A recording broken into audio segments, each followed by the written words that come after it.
Insomniac has done it again. After playing Spider-Man for the first time back in 2018, my mind was blown, and I claimed it for me as my game of the year. And when Miles Morales came out, I had high expectations for gameplay, but was ready to accept that the story might not match the original. Well, I was wrong. A second brilliant story was born, and I was once again blown away.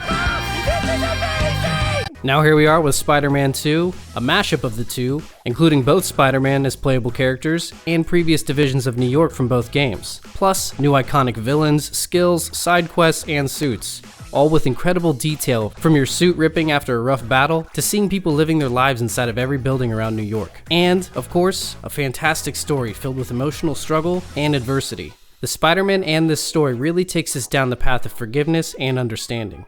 So what's my problem, you might be asking?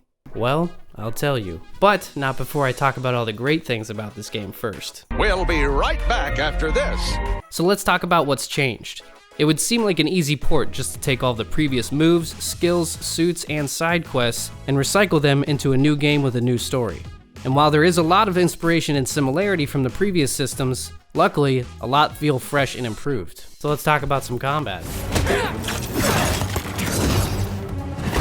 If you're wondering, no, you cannot in real time swap between Miles and Peter in battle. That is done during non-active events in the open world. You do, however, occasionally battle with either Spider-Man as an AI-controlled companion or with other super friends you meet along the way, making for some fun cinematic team finishers and some classic Spider-Man comedic relief. And sometimes it comes out of nowhere, which makes the battles feel a little bit more unpredictable. Along with combat, one of the biggest new features you'll find is the perfect parry, allowing you to stop some heavy hitters in their tracks with perfectly timed parries and change up the fights big time. And when you work your way down the skill tree, this perfect parry starts to come in handy more than you think, recharging skills and focus meter, allowing you to send a flurry of special attacks more frequently. And with special attacks, you'll find a lot of similar skills such as Miles' Venom Punch or Dash. But with progression through the story, each hero does unlock a new set of skills and abilities, which can be swapped out at any time in your active skill bar, making for a more buildy type feel this time around. Being able to pair different abilities together makes for more fun experimenting, and pairing that with the web gadgets, and we got ourselves some combos. Speaking of web gadgets, there is no difference between Miles or Peter. They have the same arsenal of gadgets between the two, primarily focused on group maintenance, rather than single target. While it feels fun to blast and pull a bunch of enemies all at once, you may find yourself spamming multiple gadgets at once for mass effect, more often than using it strategically on one enemy.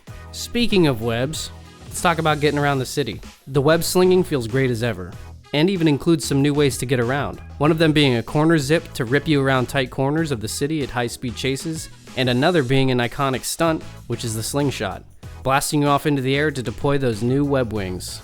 Now at first I thought these web wings might take away from the classic Spider-Man feel, but it feels great and transitions wonderfully between web swinging, and it actually caused me to do less fast traveling than in the past Spider-Man games, which I personally loved. But don't let that completely stop you from fast traveling, because that has a major improvement too, utilizing this next-gen tech. Once you've unlocked fast travel in certain districts by completing different tasks and side content, you can unlock the whole zone as a fast travel, but not in one particular spot.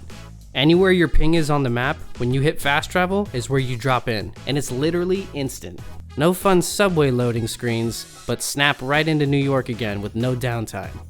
It really makes the whole game feel like a seamless timeline. And why are you trying to scoot around the city so quick? To fight crime, of course. So let's talk side quests and main story.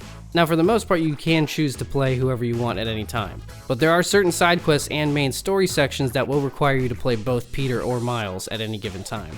And it feels well balanced. The spotlight and required playtime for each seems equal and offers a major impact in the story and the progression of each hero. Going back to side content for a moment, you'll find there are a lot of similarities from the previous two games, but no repeats. Some common collect this, race/keep up with that, and clear the bases type of situations. Plus some iconic villains being sprinkled into the mix like Mysterio. The Mysterio challenges are definitely my #1 favorite side content between all three games, with some stellar visual effects that I think portray Mysterio perfectly. And as far as the rewards go for side content, it really hasn't changed. Get parts and currency to upgrade your gadgets, suit tech, and unlock new suits. Now time for that bread and butter, which is the main story, and also my one problem. Gasp. Now don't freak out, it's not like that, because this story is my favorite of all three games.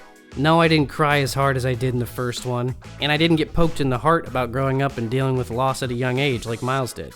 What this offered were the highest stakes yet, and overcoming impossible odds with just a little bit of camaraderie and forgiveness. With a new world of recently civilized villains trying to do the right thing now, forgiving them may play a much larger role than just a show of heart, making for one stellar outcome and a wicked finish. But what's the problem? It's that the story is too short. If I had to guess, I'd say it's a little less than 9 hours. And I did a 100% completion in less than 18 hours, which to me feels pretty short. Because at the end of it all, once it's 100% complete, it's bare bones. Unless you feel like swinging around waiting for a crime to pop, which feels like an eternity in itself, or replay Mysterio's trials, but that's limited to only Miles. So once it's over, it's over. And you have to start a new game. All in all, I'm blown away that they made a third Spider-Man that hasn't lost its polish. And with hints that there could be a fourth game in the cards, gets me pumped up. But in the meantime, maybe we can get another Batman. As always, happy gaming, and I'll see you guys in the next one.